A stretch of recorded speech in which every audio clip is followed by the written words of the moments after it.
Saudações, queridos irmãos, queridas irmãs, eu sou o Claudemir, sou membro do Departamento de Comunicação e Marketing do Santuário de São Judas Tadeu, no bairro do Jabaquara, em São Paulo, capital. Venho até vocês falar sobre a nossa novena em preparação à festa litúrgica de nosso padroeiro, São Judas Tadeu, neste ano de 2020. Nós havíamos preparado desde o ano passado uma temática para este ano que seria sobre os sacramentos. Inclusive o nosso livrinho está pronto, graças a Deus.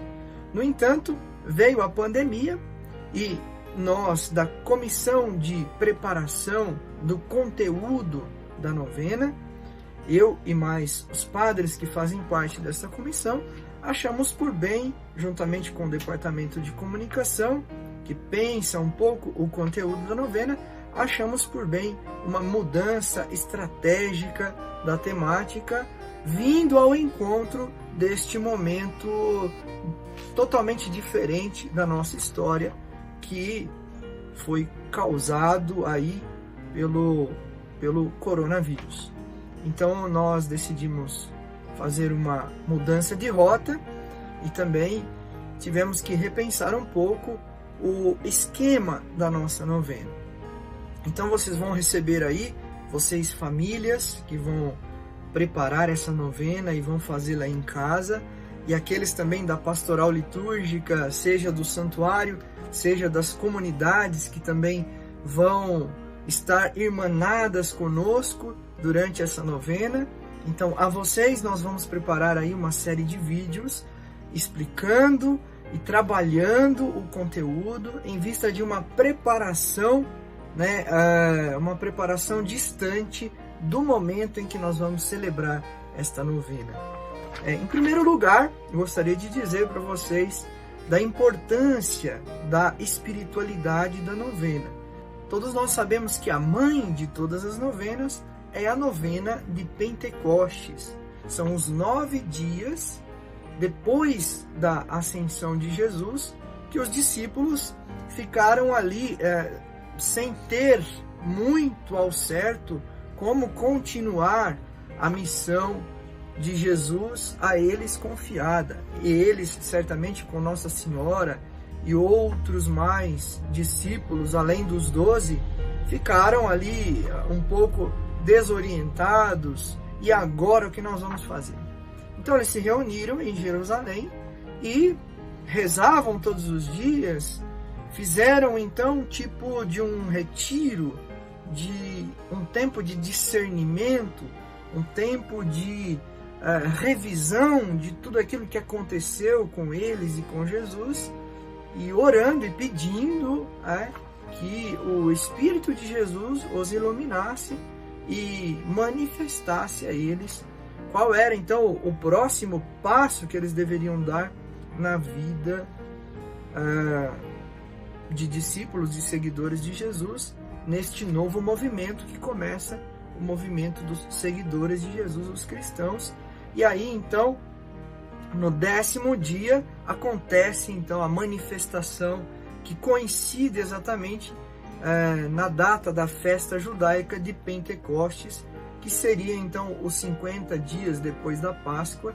Era uma festa dedicada às colheitas e coincidiu que nesse dia houve a manifestação do Espírito Santo aos discípulos reunidos em Jerusalém. Então esta novena é a novena, digamos assim, mãe de todas as novenas. Algumas características importantes que nós podemos notar nesta novena, algumas que já disse, baseado nesta novena original, a primeira de todas as novenas.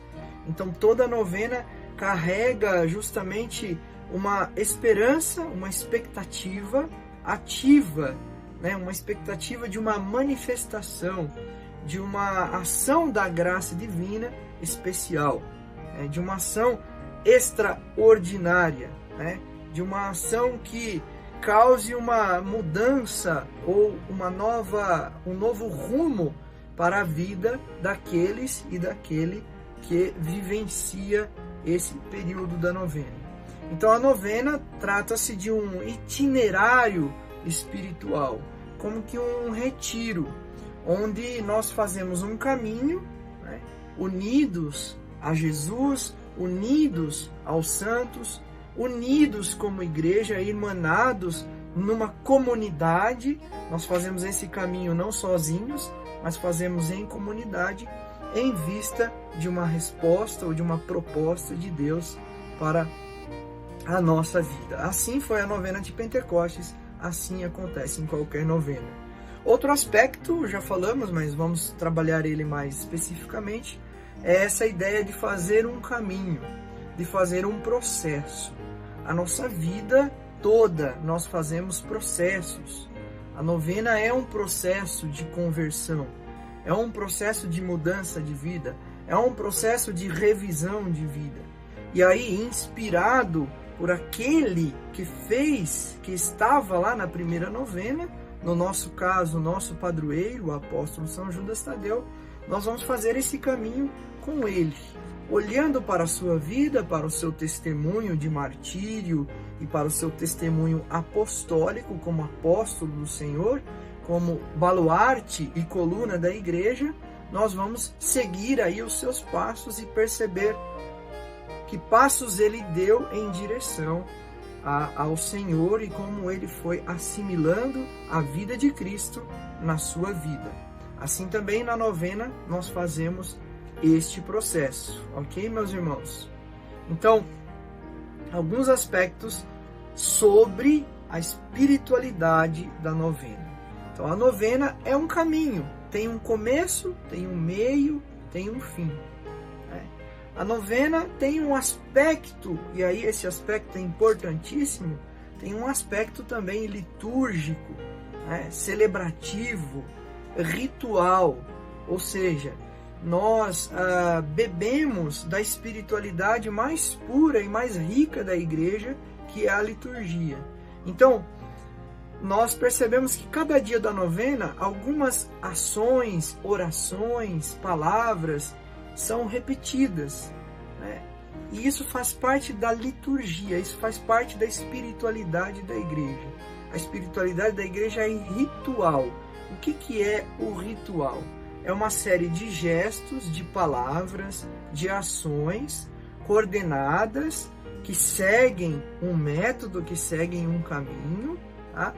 E é dentro justamente de uma expressão também interior, profunda, espiritual, né?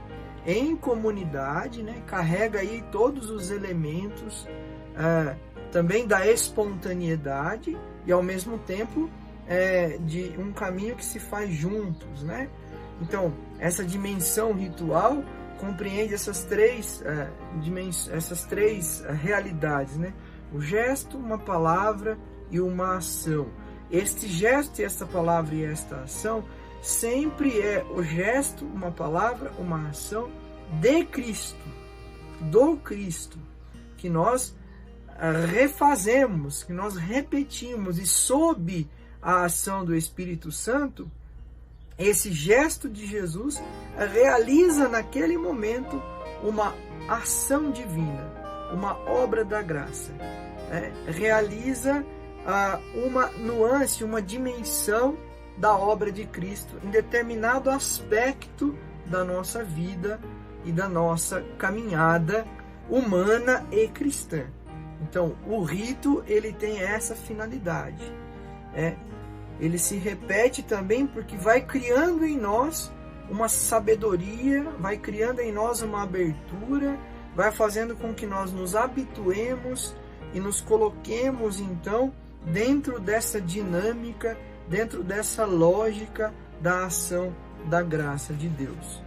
Não sei se é fácil de compreender o que eu estou dizendo, mas então a novena tem esse aspecto litúrgico e todo o seu rito nasce, brota, é elaborado, é pensado, não de qualquer maneira.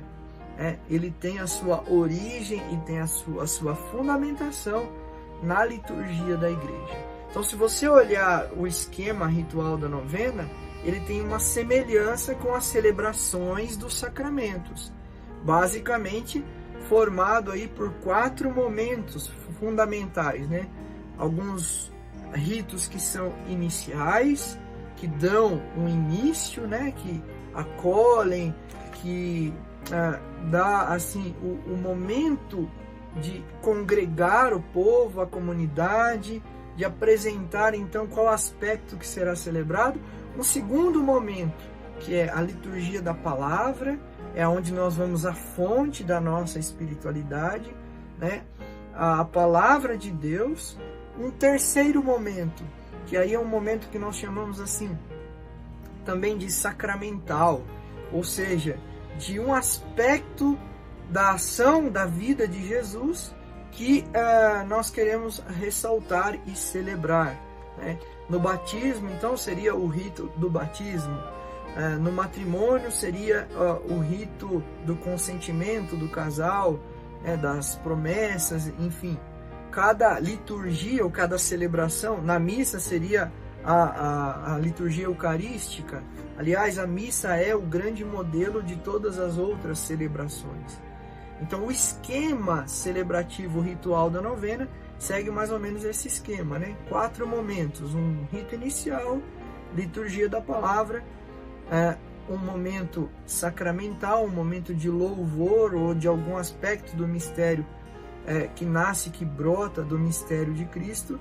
Nós intensificamos, ou uma adoração eucarística, ou um gesto de louvor a um determinado santo, e os ritos finais que concluem. Então, 4 momentos fazem parte do rito da novena.